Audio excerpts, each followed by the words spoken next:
Hey guys, welcome to the video. I know some of you may already seen the Sikandar movie. Do you guys find something weird about it? I know, the age gap, right? Salman Khan और रश्मिका के बीच में जो age gap है, that's pretty weird.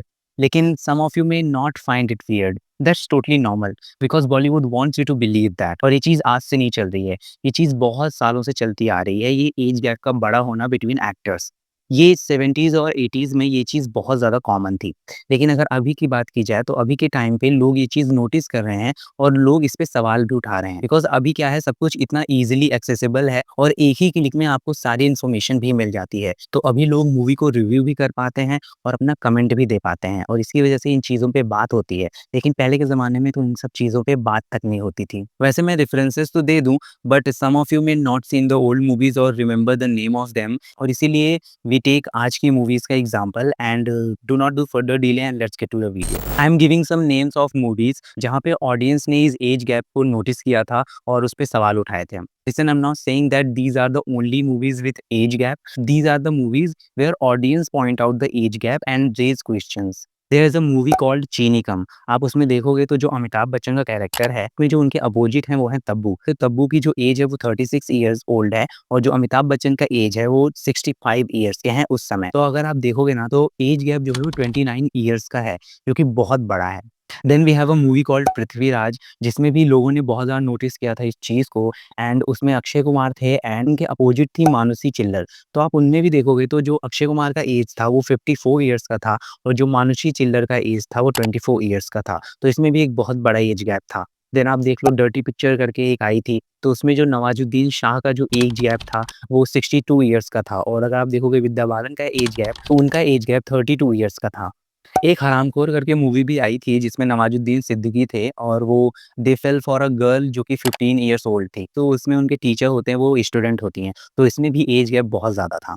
और there is a movie called Boom. उसमें आप देखोगे तो जो कटरीना कैफ का एज था वो 20 इयर्स ओल्ड थी उस समय और जो उसमें गुलशन ग्रोवर थे वो 50 साल के थे। तो आप देखोगे कितना ज़्यादा बड़ा age gap, it's totally disgusting. और इसमें दिख रहा है बहुत साफ-साफ कि कितना ज़्यादा एक्सप्लॉइट किया गया है कटरीना कैफ को। और सिर्फ़ उन्हीं को ही नहीं, बहुत सारे एक्टर्स हैं जिनको उनके स्ट्रगल फेज़ में बहुत ज़्यादा एक्सप्लॉइट किया जाता है। और सिर्फ़ कास्टिंग काउच से ये लोग एक्सप्लॉइट नहीं होते हैं, बल्कि बहुत सी अलग-अलग चीज़ें हैं जिनसे ये लोग एक्सप्लॉइट होते हैं। और इसी समय में कटरीना कैफ सलमान खान से मिली थी, जिनको मिलने के बाद इनकी लाइफ़ सच में चेंज हो गई थी। बिकॉज़ सलमान खान से मिलने के पहले जब ये अपनी स्ट्रगलिंग फेज़ में थी, तो इनको बहुत ज़्यादा बी ग्रेड की मूवीज़ मिलती थी। लेकिन सलमान खान की वजह से, सलमान खान के कनेक्शंस की वजह से इनको बहुत अच्छी-अच्छी मूवीज़ ऑफ़र होने लगी और तभी इनका करियर इतना ज़्यादा अच्छे से चला।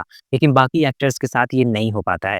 बाकी एक्टर्स को सलमान खान जैसे लोग नहीं मिलते हैं और वो बहुत ज़्यादा एक्सप्लॉइट होते हैं और उसके बाद अपने होम टाउन वापस लौट के चले जाते हैं। बहुत सारे एक्टर हैं जिन्होंने अपनी स्टोरी बताई है और वो स्टोरी शायद बहुत से लोगों तक नहीं पहुँची है। आई थिंक ये एक बहुत अलग है और एक बहुत बड़ा टॉपिक है एंड इस पे एक सेपरेट वीडियो बन सकती है। तो प्लीज़ लेट मी नो कि मुझे इस पे सेपरेट वीडियो बनाना चाहिए कि नहीं। तो these are the examples of some movies where age gap shown. लेकिन आप देखोगे ना तो बॉलीवुड में ऐसी मूवीज़ भरी पड़ी हैं। और नॉट ओनली बॉलीवुड बट अगर आप साउथ में भी देखोगे तो ऐसी बहुत सी मूवीज़ बन चुकी हैं। एक बहुत ही ज़्यादा फेमस इंसिडेंस जो कि बहुत ज़्यादा ट्रेंड में था, वो उर्वशी रौतेला का जो डांस वीडियो था वो बहुत ज़्यादा वायरल हुआ था। बिकॉज़ उसमें जो बहुत बड़ा एज गैप दिखाया गया था उर्वशी रौतेला एंड बाला कृष्णा के बीच में। उनका जो डांस स्टेप था वो बहुत वियर्ड था एंड देन बहुत वियर्डली वो चीज़ें शूट हुई थी।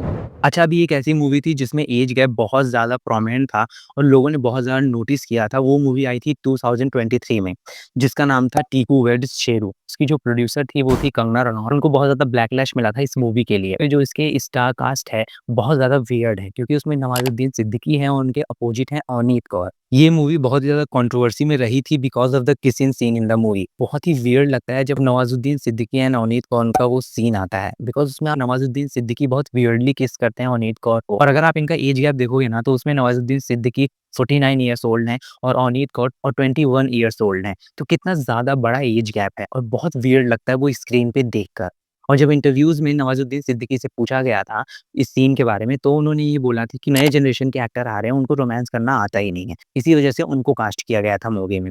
तो इससे ये पता चलता है कि उनको बिल्कुल भी गिल्ट नहीं था इस सीन का और ये बहुत नॉर्मल है क्योंकि मेल एक्टर्स को बार-बार ये बोलते देखा गया है कि अरे हम तो रिलेवेंट हैं, लेकिन तुम लोग इतने ज़्यादा रिलेवेंट नहीं हो। मतलब एक्ट्रेस इतनी ज़्यादा रिलेवेंट नहीं है। एक बार सलमान खान ने ये चीज़ बोली थी, उनका एक शो आता था 10 का दम करके, तो वहाँ पे जब कटरीना कैफ वाले एपिसोड में उन्होंने ये बोला था कि अभी तो आप मेरी लव इंटरेस्ट का रोल प्ले कर रही हैं मूवीज़ में, लेकिन आगे जाके आप ही मेरी माँ का रोल प्ले करेंगी। 5 साल बाद आप मेरी माँ का किरदार अदा करेंगी पिक्चरों में। तो मतलब इतना एटीट्यूड है इनको इस चीज़ को लेकर और एज़ अ ऑडियंस भी ऑल्सो फेल क्योंकि अगर वो किस सीन नहीं होता उस मूवी में, तो हम इतना ज़्यादा सवाल भी नहीं उठाते उस चीज़ को लेकर, उतनी ज़्यादा कंट्रोवर्सी भी नहीं होती। ये एक्टर्स जिनका जो रियल एज है वो डिफरेंट है स्क्रीन एज से, तो वो लोग कुछ भी करते हैं, मेकअप हो गया और पता नहीं क्या-क्या हो गया, कुछ भी करते हैं अपने आप को यंग दिखाने के लिए और पेयर करने के लिए यंग एक्ट्रेस के साथ। नॉट इन बॉलीवुड बल्कि हॉलीवुड में ये चीज़ बहुत ज़्यादा कॉमन थी। चलो यहाँ पे तो गनीमत है कि 18 इयर्स के बाद ही आप ऐसे सीन्स कर सकते हो। वहाँ पे तो अंडर एज लोगों को भी बहुत ज़्यादा एक्सप्लॉइट किया जाता था।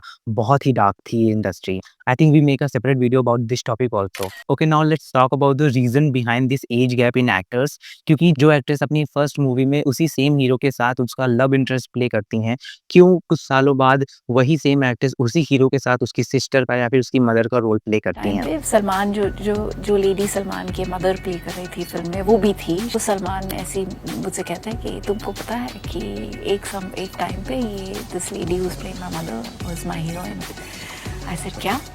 सो I was shocked, I couldn't believe it. I said what? He said, yeah, she was my leading lady in a film, in one of my early films. And I said, she's playing your mother, which means she's your age and she's playing your mother. And he said, yeah, one day you will play my mother. Industry में ना female actress की एक expiry date होती है जो कि around 30 years की होती है and after this someone hardly get lead role. जब तक आप बहुत ज्यादा फेमस ना हो लाइक हीरो जितने फेमस ना हो। कुछ एक्ट्रेस हैं जिनकी सोलो मूवी भी आती है तो लोग देखने जाते हैं लाइक दीपिका पादुकोण हो गई, आलिया भट्ट हो गई, देन उधर साउथ में नयनतारा हो गई, इनकी सोलो मूवीज भी आती हैं तो लोग तब भी देखने जाते हैं। मीन्स ये हीरो जितना ही ये पावर होल्ड करती हैं। लेकिन अगर देखोगे तो 90% एक्ट्रेस इंडस्ट्री में हीरो जितनी फेमस नहीं होती हैं because after 30 there are less demand of actresses और जो नया बैच होता है एक्ट्रेस का वो हमेशा खड़ा रहता है ओल्ड एक्ट्रेस को रिप्लेस करने के लिए। लेकिन हीरो के सिनेरियो में ये बिल्कुल ही डिफरेंट होता है क्योंकि अगर एक बार कोई हीरो स्टार बन गया तो वो हार्डली रिप्लेसेबल होते हैं। और एक रीज़न ये भी है बिकॉज़ जो एक्ट्रेस होती हैं बहुत कम एज से अपना एक्टिंग करियर स्टार्ट कर देती हैं मेजरली एक्ट्रेस। इसकी वजह से उनके जो एक्सप्लॉयटेशन के जो चांसेस होते हैं वो भी बहुत ज़्यादा बढ़ जाते हैं। वैसे जो उनका एक्टिंग करियर का पीक है वो भी बहुत जल्दी आ जाता है और अगर उसी में ही अपना एक्टिंग करियर बना लिया तो बना लिया, नहीं तो फिर रिप्लेस्ड। लेकिन अगर आप हीरो को देखोगे तो वो हार्डली रिप्लेसेबल होते हैं और इसी वजह से उनके पास अपना करियर बनाने का चांस ज़्यादा होता है। क्योंकि एक्ट्रेस का पीक तो जल्दी आता है, लेकिन उतना जल्दी चला भी जाता है। लेकिन जो एक्टर्स का पीक होता है भले ही स्लो आता है, लेकिन वो रहता बहुत समय तक है। और मोस्ट ऑफ द टाइम जो इंडस्ट्री में फीमेल्स उनको आई कैंडी के रूप में देखा जाता है। इसी वजह से जो नई एक्ट्रेस रहती हैं, वो पुरानी एक्ट्रेस को बहुत ईज़िली रिप्लेस कर देती हैं। लेकिन अगर आप देखोगे तो बहुत सी पुरानी एक्ट्रेस हैं जो कि लुक वाइज़ बहुत अच्छी थी, लेकिन वो कब आई, कब चली गई पता ही नहीं चला। लेकिन जो एक्ट्रेस अपना पोटेंशियल दिखाती हैं एक्टिंग में, लाइक विद्या बालन हो गई, तो अगर ऐसी एक्ट्रेस जो अपना पोटेंशियल दिखा पाती हैं एक्टिंग में, तो वो और ज़्यादा समय तक इंडस्ट्री में रहती हैं, उनको काम भी मिलता है। पर अभी ही कुछ सालों से इस चीज़ पे इतना ज़्यादा बात क्यों हो रहा है? क्योंकि ये तो बहुत सालों से चला आ रहा है ना इंडस्ट्री में। तो आप देखो जो इंडिया में जो एज गैप है वो बहुत ज़्यादा नॉर्मल है बिकॉज़ जो मेल्स होते हैं उनमें इकोनॉमिकल और जो पॉलिटिकल पावर होती है वो बहुत ज़्यादा होती है फीमेल्स के मुकाबले। और आप देखोगे ना तो बॉलीवुड में सब लोगों ने एक्सेप्ट कर लिया है कि जो एक्ट्रेस होती हैं उनका जो एक्टिंग करियर होता है वो 30 से 35 साल का ही होता है। उसके बाद उनको लीड नहीं मिलता है। पर अभी धीरे-धीरे लोग रियलाइज़ कर रहे हैं कि ऐसा बिल्कुल भी नहीं है और अभी एक्ट्रेस जो हैं वो भी इस चीज़ पे बात कर रही हैं, कितना ज़्यादा डिस्कम्फर्टिंग होता है अपने से इतने ज़्यादा बड़े एक्टर के साथ काम करना। हालाँकि आदमियों को तो फिर भी काफ़ी रोल होते ही हैं। आई मीन मेरी उम्र के आदमी हीरो हैं पर मैं हीरोइन नहीं हो सकती। ये तो बट ये सैड नहीं है क्योंकि our society is also the same ना। A 70-year-old man can marry at 25, but vice versa doesn't happen. Yeah, I mean, So it's unacceptable as they say. I know people don't accept the stories like that, and तो ठीक है अभी हमें accept करना पड़ेगा। Can't fight this. आजकल India में भी जो वुमेन सेंट्रिक फ़िल्में हैं वो बहुत ज़्यादा बनने लगी हैं क्योंकि हॉलीवुड में तो ये चीज़ बहुत पहले से चली आ रही है, वहाँ पे बहुत ज़्यादा नॉर्मलाइज़ है ये चीज़। लेकिन बॉलीवुड में ये बहुत धीरे-धीरे आ रहा है। अगर आप एग्ज़ाम्पल लोगे तो बहुत सारी मूवीज़ हैं जैसे कि इंग्लिश विंग्लिश हो गया, क्वीन हो गया, देन मैरी कॉम हो गया, देन डर्टी पिक्चर हो गया, ऐसी बहुत सारी फ़िल्में हैं जिन्होंने 100 प्लस करोड़ का कलेक्शन किया है वर्ल्ड वाइड। तो ऐसा नहीं है कि सिर्फ़ मेल्स ही ऑडियंस पुल कर सकते हैं थिएटर तक, बल्कि फीमेल्स भी अपने दम पर थिएटर्स में ऑडियंस को ला सकती हैं। अच्छा, हम इस चीज़ पे बात कर रहे हैं, इसका ये मतलब नहीं है कि बॉलीवुड में एज गैप होना ही नहीं चाहिए या फिर मूवीज़ में एज गैप रखो ही मत। हमारे कहने का सिर्फ़ इतना ही पॉइंट है कि बिना मतलब के एज गैप रखना और सिर्फ़ हीरो को यंग दिखाने के लिए एज गैप रखना इज़ नॉट गुड। क्योंकि बहुत सारी मूवीज़ ऐसी भी हैं जिसमें एज गैप दिखाया गया है, लेकिन बहुत ब्यूटीफुली दिखाया गया है और वो स्टोरी के हिसाब से रिक्वायर्ड था वो एज गैप रखना।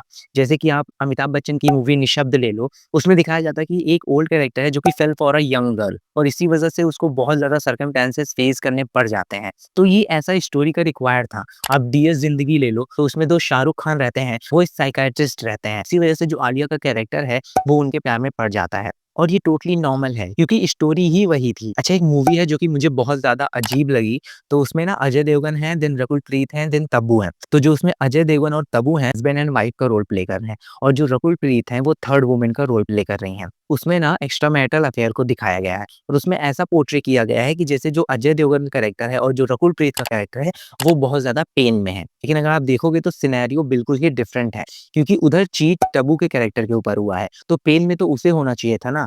बल्कि आप देखोगे तो बॉलीवुड आजकल ये सारी चीज़ें बहुत ज़्यादा कर रहा है। फेमिनिज़्म और पता नहीं किन-किन चीज़ों के चलते ये बहुत ज़्यादा ग्लोरीफाई करते हैं ये लोग एक्स्ट्रा मैरिटल अफेयर्स को। I think we will definitely make a separate video about this. अच्छा, बहुत बार जो ऑडियंस ऐज गैप को लेकर सवाल उठाती है, वो इसलिए भी उठाती है बिकॉज़ एक्टर्स के बीच में वो केमिस्ट्री नहीं दिखती है।